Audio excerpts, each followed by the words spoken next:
I have very mixed views about 2011 as a year for professional wrestling. There were definitely some really big, you know, big important moments in that year. A lot of reasons for fans to kind of get back into the product if they'd maybe sort of drifted away from it in recent years. I spoke about it in my 2010 SummerSlam review that 2010 was really a year where the WWE needed something that was going to really inject some energy into their product. 2009, you still had guys like Taker and Shawn Michaels and Chris Jericho, sort of semi full time, appearing now and then. After that, really, I mean, those guys kind of went away, and we were left really with the John Cena Randy Orton show. They tried to introduce guys like Sheamus, but there was just something that wasn't quite right. And I'm not alone in thinking that I think a lot of people were really considering turning off from WWE forever in sort of mid 2010. The big storyline of the summer of that year was obviously the Nexus, which I've spoken about in my previous review of SummerSlam, and the way that ended, sort of the catastrophic way that ended, really, I have to say. And again, we were left going into the end of 2010 with very little reason to tune into the product. Not a lot of talent that people cared about that much. Still relying on John Cena and Randy Orton to sort of carry them through. And then, I think sort of when almost all hope was lost in July of 2011, we had the emergence of CM Punk as the straight talking, independent circuit type CM Punk, who spoke his mind and sort of didn't really give a shit. Obviously, the epic worksheet promo that he hit on that episode of Raw that kind of just took people by surprise. Really, just a storyline just emerged from nowhere, and it was a really exciting time. And I really remember really getting into wrestling again and thinking, this has got the potential to, put WWE back on the map. It's unlikely they're ever going to lead the entertainment business like they did in the late 90s, but we thought this might be the start of something at least. And it kind of all culminated in SummerSlam 2011, really, that particular storyline. I'm going to go through the card anyway, just to talk about some of the other matches. The last two reviews I've spoken about Dolph Ziggler and his position in the company and how that sort of come about through his SummerSlam matches. 2009, he had an epic opening match with Rey Mysterio. You would have thought he would have progressed a little bit more in 2010, but no, again, he found himself opening the show with Kofi Kingston this time, so even less of an important match that was. And then 2011, he is fighting in a dark match with Alex Riley. Still with Vicky Guerrero, still kind of going round and round, and no real reason for him to be there, despite all the great work he was doing in the ring. The fact that the crowd were really behind him at this point, and it's just such a shame, to think about the career of Dolph Ziggler. It could have been so much more. It just seems to have been a trend of Dolph Ziggler having good, but essentially unimportant SummerSlam matches for a series of years, and it's a shame that 2011 was no exception to that. The main card itself, you had a bit of a strange six-man tag. You had Kofi Kingston, John Morrison and Rey Mysterio defeating The Miz and R-Truth, who were still together as a tag team at that point in the Awesome Truth, and Alberto Del Rio. I think there was a reason why... I think there was some kind of reason why they had to put this together as a six-man tag. I can't quite remember what it was.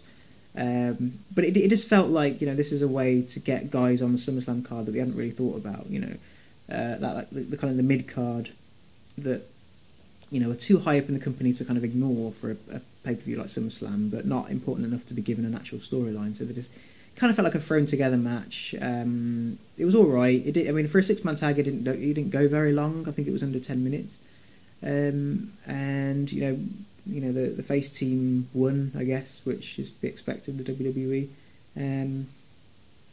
It is what it is. I'm not gonna say that anyone should really sort of rush back and watch this match particularly.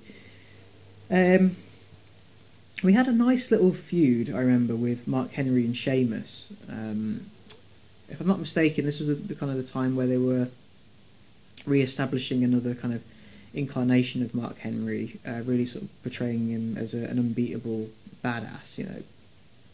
And I think he was on SmackDown at the time. He was not just beating people, but actually injuring them. And I think the story was that Teddy Long said, you know, no one, you know, I can't have you as a competitor on my show anymore because nobody really wants to fight with you because they're scared. You know, you've put so many guys out of action.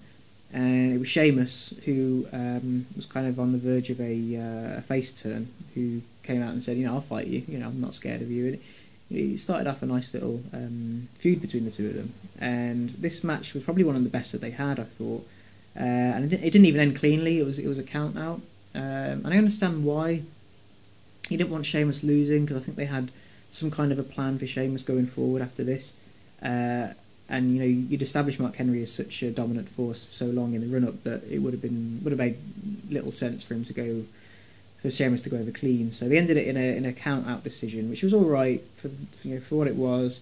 It gave both guys something to do, and it was a decent enough storyline going in, and I enjoyed the match. Much more than the six-man tag, and I'm not normally a fan of big guys in the ring together. I prefer the kind of technical mat-based wrestling and the high-flying, but if I had to compare Mark Henry and Sheamus versus that six-man tag opener, then I'd definitely go for Mark Henry and Sheamus. We had Kelly defeat Beth Phoenix for the women's, or the Divas Championship it was. I remember the Divas of Doom tag team, Natalya and Beth Phoenix. I really thought that was going to be a proper kind of asset to the Divas division. I thought they were going to really go the distance with that. You know, the two of them worked really well together. It made sense for the two of them to go together. They were kind of the biggest women, probably the most gifted, if we're honest, in terms of wrestling ability. They could have had the potential to be a really dominant tag team. I don't know exactly what happened. You know, maybe the other Divas just thought, you know, if these two are going to be getting the belts all the time, then what chance have we got of ever establishing ourselves? And yeah, so they went in. It was a storyline of, you know, Beth wanted to take the title off of Kelly because Kelly represented what Beth saw as what was wrong with the Divas division. You know, like the Barbie dolls that don't actually like have any wrestling background talent, and she wanted to kind of reclaim the division for guys like her and Natalya. Kelly gets the win, which was a bit strange, and then I think that kind of blew the wind out of the sails of the Divas of Doom storyline, which was unfortunate. You know, that could have gone somewhere, but you know, with the current sort of Divas Revolution, maybe they're kind of trying to right a wrong from here. I don't know, but it is what it is.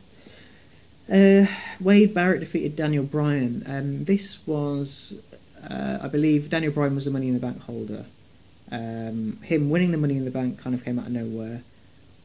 His eventual victory to win the World Heavyweight Championship against Big Show at the end of this year again kind of came out of nowhere.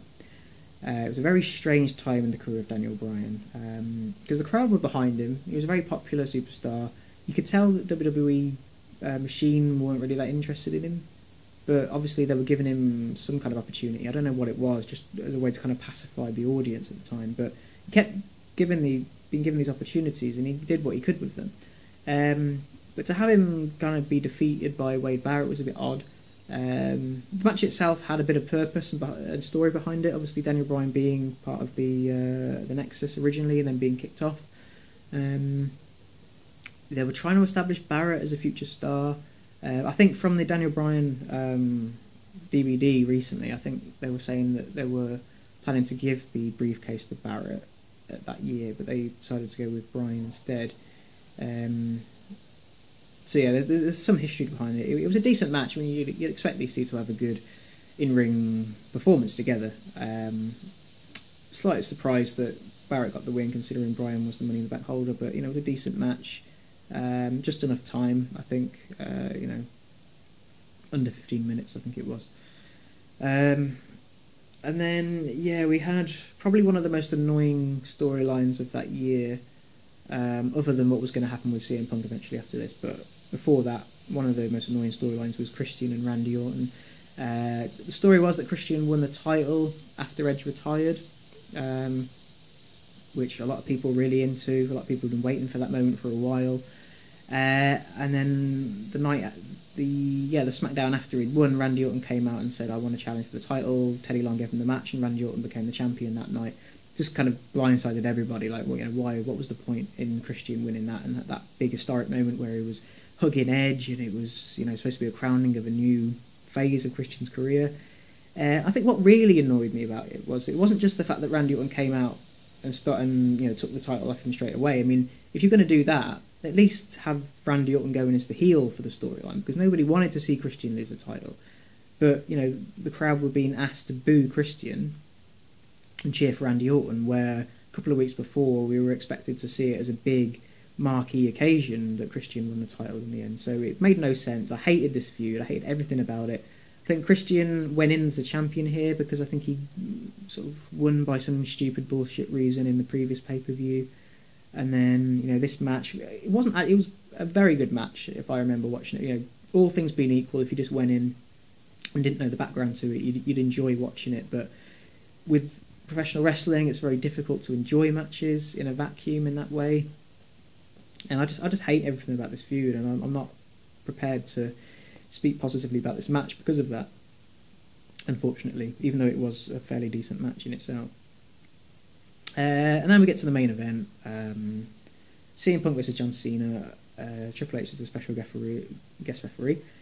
One of the issues with it was that we'd seen this match before at Money in the Bank, and the stakes of that match were so much higher. It was CM Punk. If he wins, he's going to leave the company with the title. Well, he was going to leave the company anyway, but if he won, he was going to take the title with him. Massive implications for the company and going forward and what would happen. I remember, it's one of my most favourite matches since coming back to WWE in about 2009. That, and obviously Taker and Michaels at 25. Two of my favourite matches. This one, we kind of went into it as champion versus champion. We knew that John Cena was going to go on to face The Rock at WrestleMania, so we knew that the storyline didn't really have much left after this match. Punk's character was pretty hot at the time, but they could have done a bit more with it. They kind of brought him back quite early after he left after Money in the Bank. Just something felt off about it. This should have been a bigger match than it was. These are two of the biggest stars of the PG era, arguably. In the main event of SummerSlam, this should have been a big marquee match, but I think people were just worn out by the Money in the Bank and the storyline building up to that one. And then Punk gets the win because Triple H didn't see John Cena's foot under the rope. Another occasion where John Cena loses, but not in a clean way. There's always some excuse that you can throw out. And then, for whatever reason, Kevin Nash comes out and jackknife powerbombs CM Punk, and Alberto Del Rio cashes in his Money in the Bank. And Alberto Del Rio ends the champion at the end of SummerSlam 2011, which was bizarre, really, considering all the build-up to it. This could have been a way to launch a CM Punk storyline with Alberto Del Rio if you wanted to go down that way, but possibly could have had Punk come out the next night on Raw and then Alberto Del Rio cash in on him then, but you just couldn't even let CM Punk have his moment at SummerSlam, which pissed me off again. So the two main events of this pay-per-view, for reasons other than the in-ring action, really pissed me off, and I think it pissed quite a lot of people off. The matches themselves were all right, and if you want to go back and watch this show just for the in-ring work, then you wouldn't be too disappointed. Particularly with the two main event matches. Daniel Bryan and Wade Barrett obviously worked really well together. Mark Henry and Sheamus was a good big guy match, so that was enjoyable. 6-man tag, again, decent performers in there. John Morrison, Kofi, Alberto Del Rio, all good in-ring performers. So you won't be, it's not a show that I necessarily would skip. I think it's a decent one to go back and watch, but just try and forget all of the everything that surrounds it, because you realise how what little direction the company had at this time and still has. Nothing's really changed in the last 4 years. So yeah, not a bad show in comparison to 2010.